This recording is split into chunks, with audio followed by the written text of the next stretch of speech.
his presence here in Paris today. We've had a very fruitful debate in a very serious context, and a few days after my exchange with the King Abdullah of Jordan, the Palestine-Israel issue was at the heart of our exchanges. I reminded President Abbas that I don't approve the decision taken by the President of the United States regarding Jerusalem, and I reassert today my attachment to international law, to the revival of the political process, and the objective of a just, durable peace between Palestinians and Israel, which is essential to stability. This peace process can only result from negotiations between both parties, which we can facilitate, and we cannot, of course, negotiate in their place.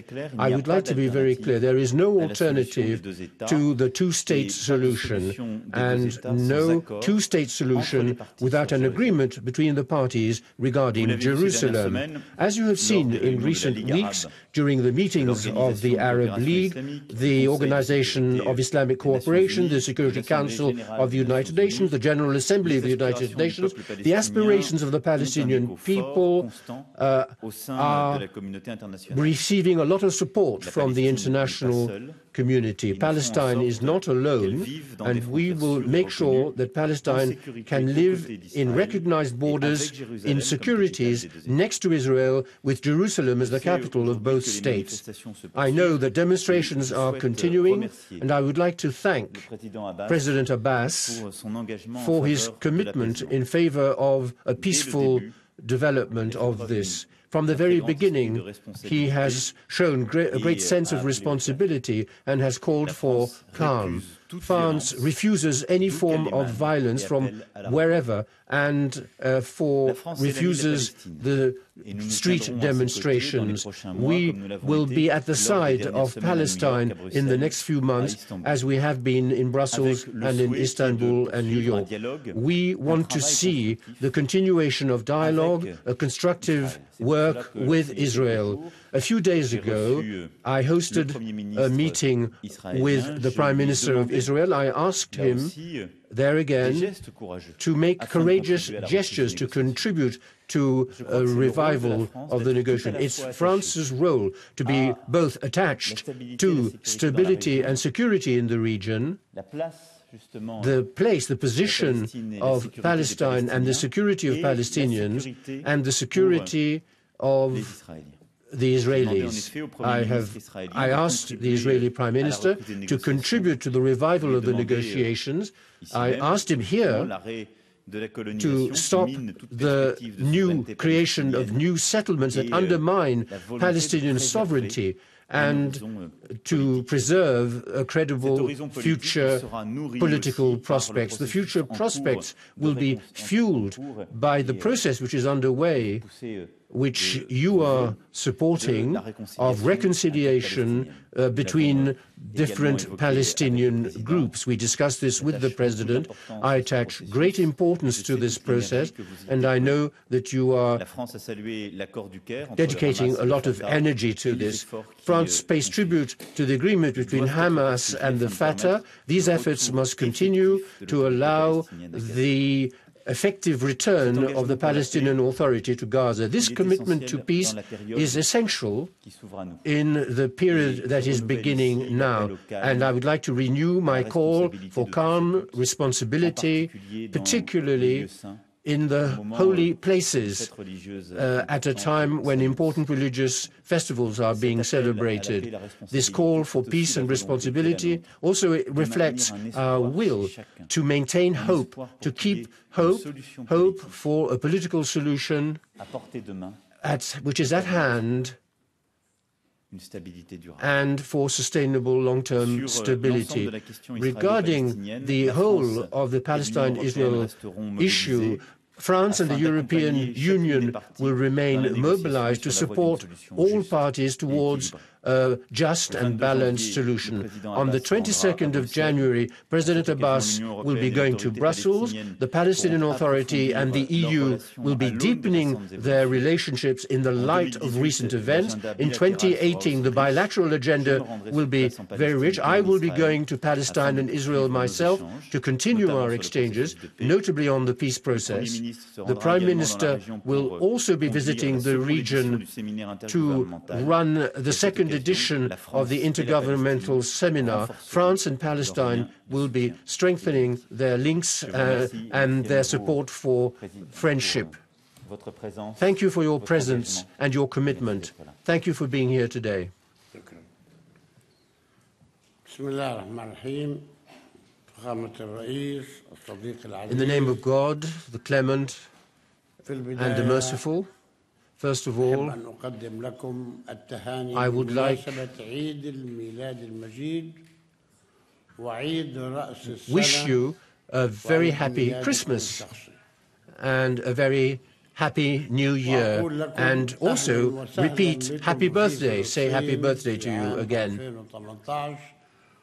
You are always welcome in Palestine, and we are looking forward to hosting a visit by you in 2018. It will be a great honor to welcome you in Palestine and to enable you to see in the field the situation as it is, because you have deployed and you are continuing to deploy considerable efforts, and you are doing a lot to support the Palestinian people at all levels, political, economic, financial, and so on. And also in individual terms, at an individual level or on a bilateral level, France within the EU on a multilateral level. Thank you to France. Thank you for voting as you did yesterday at the General Assembly of the United Nations, which clearly shows that you, Mr. President, and France, Mr. President, is a country that favors liberty, democracy, and this also showed that the whole of Europe is supporting law and justice.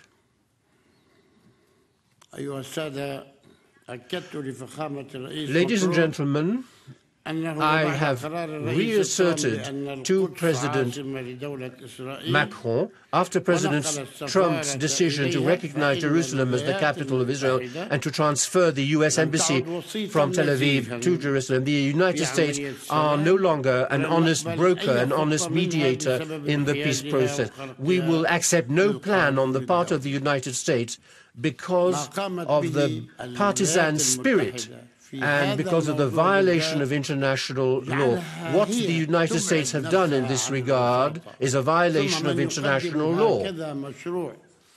By so doing, the United States have disqualified themselves from playing a role as honest broker, and by submitting, presenting a decision that Jerusalem is the capital of Israel and that the U.S. will be transferring their embassy to Tel Aviv in contradiction of UN resolutions and international law, that state cannot claim to be an honest broker in the peace process, Mr. President. France and the European Union and a number of other countries across the world have worked very hard to help the Palestinian state and its institutions and its infrastructures, and the whole of the world can bear witness to this. We hope that all this work and all these efforts that have been deployed will not be vain. We hope that there will not be problems because of further settlements by Israel. Israel is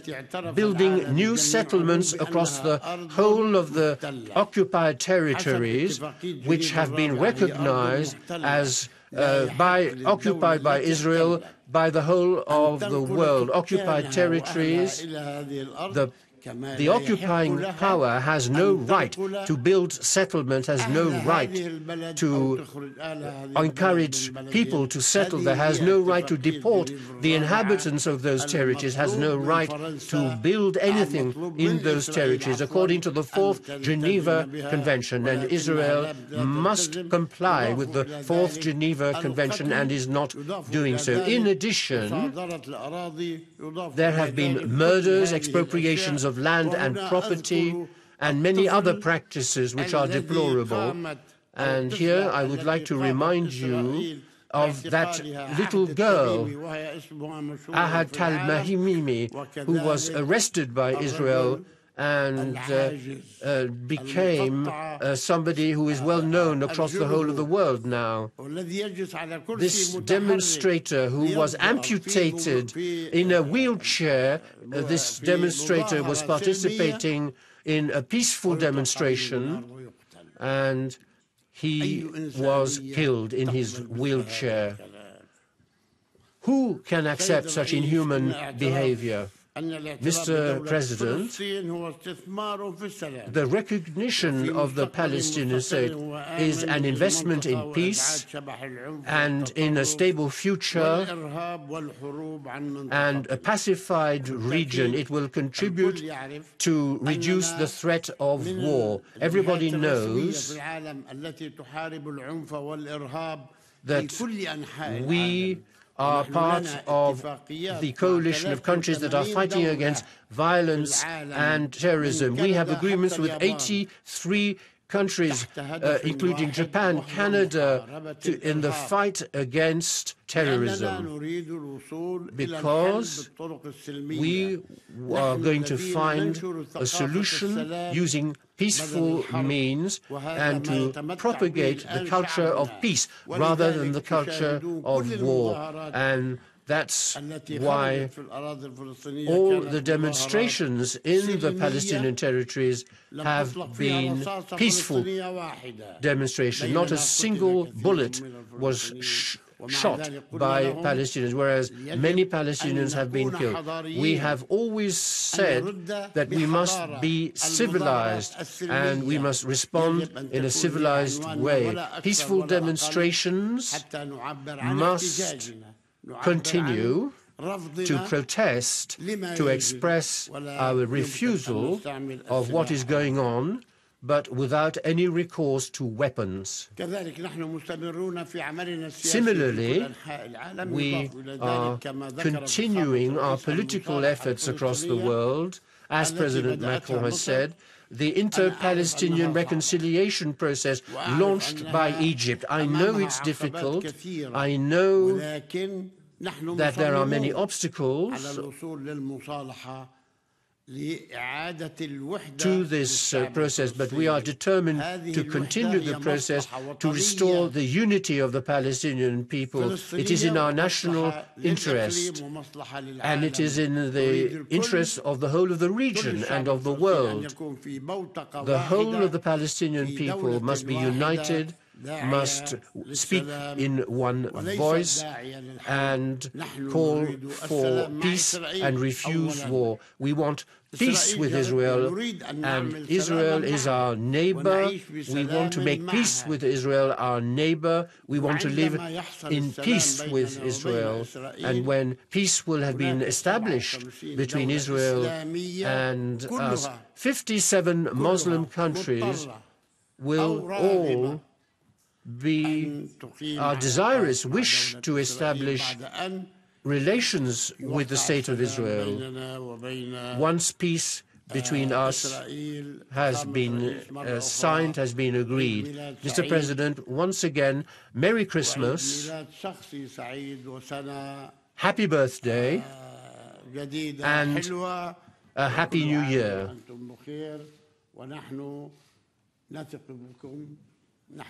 We trust you, we respect you, we appreciate your role, we have high expectations of you, and we hope to continue working well together, God willing. Let's take a few questions now.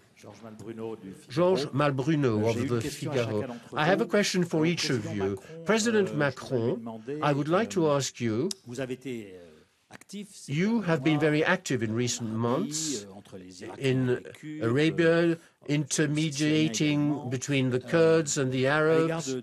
Regarding the Palestine-Israel issue, some observers say you have been rather shy, rather timid. The Americans, of course, as Mr. Abbas has said, have disqualified themselves. What are you waiting with your European partners to take more initiatives to put an end to the impasse, to the deadlock? What can France do to obtain recognition of the state of Palestine? I would like to ask a question to Mahmoud Abbas. You visited Riyadh, you met the Saudi leaders. What have you been negotiating with the Crown Prince of Saudi Arabia as part of the U.S. plan, whose guidelines, whose main characteristics we don't know yet? The spirit of my methodology has nothing to do with timidity. You can criticize me for many things, but not of being timid and of not taking my responsibilities. I consider that each situation has its own dynamic, its own rationale, and carrying out effective diplomacy means understanding the underlying rationale, the underlying dynamics of the situation. And this has allowed me to have an effective and sustainable action. Today, deciding unilaterally to recognize Palestine, is it effective? Will it have a positive impact on the situation? I don't think so as of today. It would be a reaction to another decision, another unilateral decision, which has caused a lot of controversy in the region. France's option, France's choice. France does not react to an American decision. This would be committing a deep mistake, a serious, which would be to internationalize a situation which we cannot solve in the field. The American mistake is to try and manage unilaterally and from outside a problem whose solution can only be solved between the Israelis and the Palestinians. So I don't want to commit another similar mistake.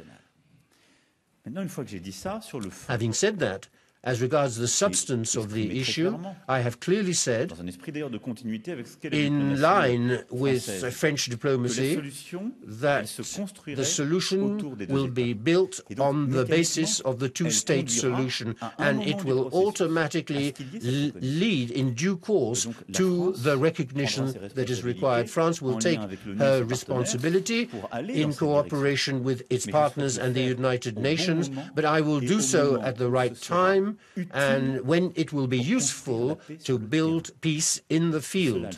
That is the only criterion, and not by rushing and by responding, oh, we must immediately respond. If you marginalize yourself by choosing a camp, a side, you can't build peace. You heard what President Abbas said.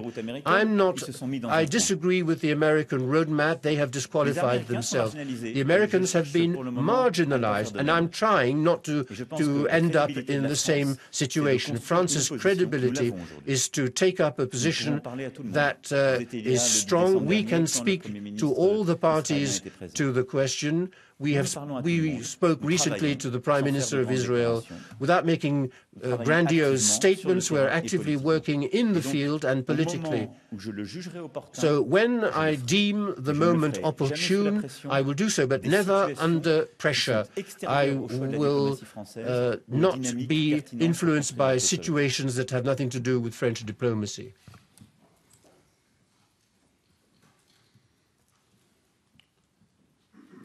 I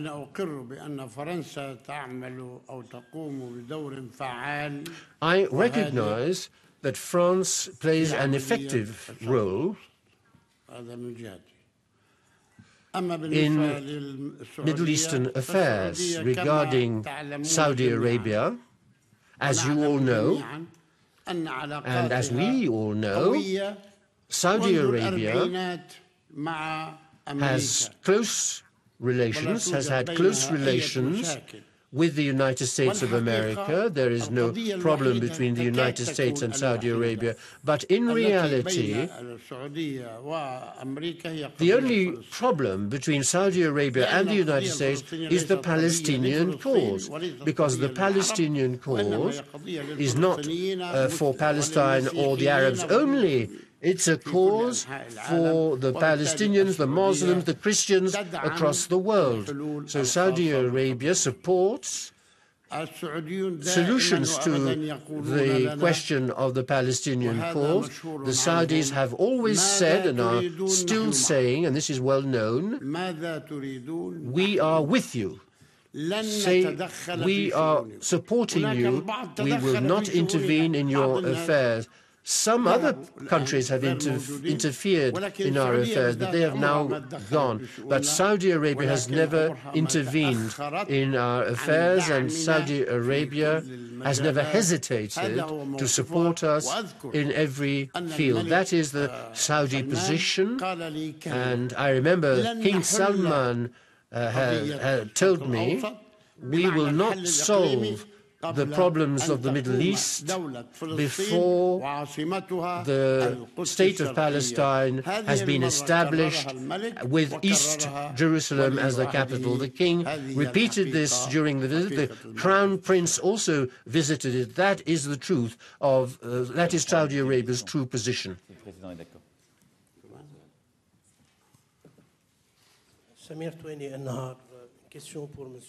A question for Mr. Abbas and for President Macron.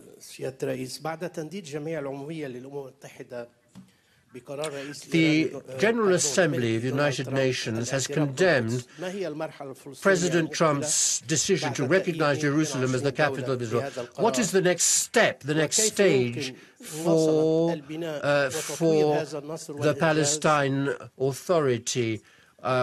You have won the support of the vast majority of countries in the United Nations.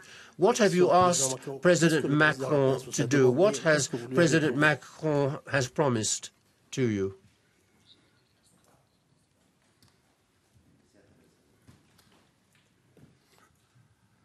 نحن دائما وابدا نتكلم مع الرئيس ماكرون كأصدقاء. We have ongoing talks with President Macron. He's a friend. We trust each other very deeply, and we have had a very confident relationship with France for a long time. We speak to each other very clearly and frankly. France has always said we are in favor of a political solution based on justice and on international law. That is our policy, and we accept this totally. France is in favor of international law and is prepared to go all the way in this direction. As regards the 128 states which voted in the United Nations General Assembly yesterday in favor of Palestine, you have noted that we are giving priority to diplomatic action. The Security Council and the General Assembly. It's the third time the General Assembly of the United Nations has voted. We will continue our diplomatic efforts in favor of our rights. We are united, and I hope the others will draw the lessons from the current situation and will understand that you cannot impose a solution by force. You can't impose positions by using money. Money will not be the solution. You can't pay states by requiring that they should, in exchange, adopt certain political solutions. That is excluded. We refuse that. We will continue our diplomatic efforts. If they accept the two-state solution with East Jerusalem as the capital, and if based on the borders of 1967, we are prepared to negotiate on that basis, and the United States have excluded themselves from the political process. But there are many other states in the world who support our position, Many countries, many important countries, can play a role in favor of peace in the Middle East. We will not leave the political approach. We will not give up the culture of peace. We will continue using peaceful methods until we achieve peace with our Israeli neighbors, the State of Israel. President Abbas asked me to continue working for the independence of Palestine and for building peace, to build peace. He has done so in a spirit of responsibility, as he has illustrated again, a clear rejection, without any ambiguity, of any form of violence. And I would like to pay tribute to this again. So I have made a commitment, very clear commitment, to do everything I can to support him in this endeavor. So in the coming weeks, we will be intensifying our relationships in other ways, through other channels, on different levels, on both sides, in order to build an innovative solution and to work in favor of bringing adding our building block to the edifice. We are convinced that in the region we will find a satisfactory way out of this conflict, which is undermining not only the Palestinian people but other peoples for decades. So the commitment I've made towards him is to work in favor of this with humility, but with the determination to act effectively. Thank you very much. And Happy New Year and Happy Christmas.